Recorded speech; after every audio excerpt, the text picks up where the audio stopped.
নমস্কাৰ। যিহেতু আজি 25 তাৰিখ 7 মাহ 2026 এনেকৈয়ে বজাৰ কৰা হৈছে। যিহেতু আমি 26 তাৰিখে শিৱসাগৰ বানপীড়িত ৰাইজৰ কাষলৈ গৈ আছোঁ, সেই গতিকে বজাৰ সমাৰ অকণমান কৰি লৈছোঁ।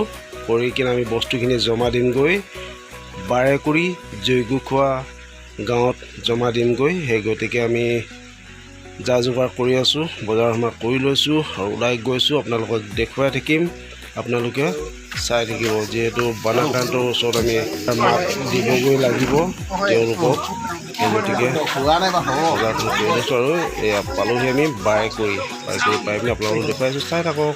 আৰু এয়া হৈছে মানুহৰ বাবে। আৰু তাকে আজি আমি আহুখাত চিকাজান হাতীগড় গাঁৱৰ পৰা আমিও সহযোগ কৰি দিছোঁ। সেই গতিকে আপোনালোককো দেখুৱাইছোঁ। আমি আজি আছোঁহি বাৰেকুৰি জৈগুখোৱা গাঁৱত আছোঁহি। ইয়াত আমি জমা দিছোঁ, সকলো একেলগে যাম। এইফালে ভাইটিসকল আছে, মহিলাসকল।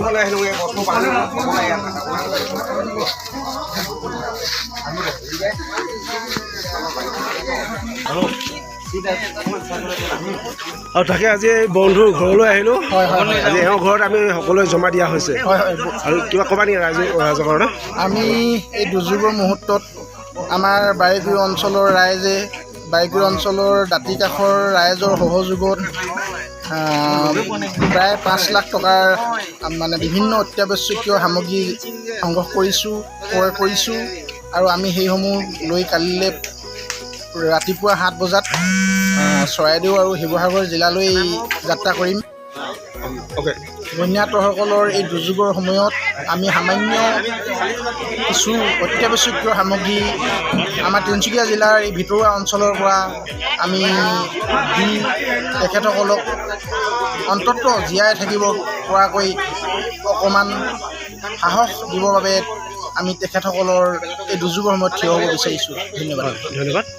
তেনেহ'লে আহক আৰু দেখুৱাই আছোঁ। আৰু অহাকালি আমি পামগৈ শিৱসাগৰ, একেবাৰে ভিতৰুৱা অঞ্চলত আমি সোমাবলৈ চেষ্টা কৰিম। যাব ভাইটি, আমাৰ মোৰ বন্ধু যাব লগত, তেওঁ যাব আৰু বহুতো যাব আমাৰ গাঁৱৰ পৰা। তাকে দেখুৱাইছোঁ, লগ পাম।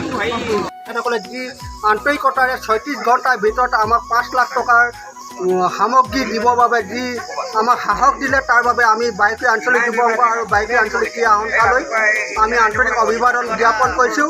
আৰু অহাকালিলৈ আমি এই সামগ্ৰীসমূহ বন্যাত অঞ্চললৈ দিবৰ বাবে আমি আগবাঢ়িছোঁ। গতিকে আমি অহাকালিলৈ সকলো শ্ৰেণীৰ ৰাইজক সহায় সহযোগ কামনা কৰিছোঁ। এই আমাৰ আহ্বান মৰ্মে আমি কোনো ধৰণৰ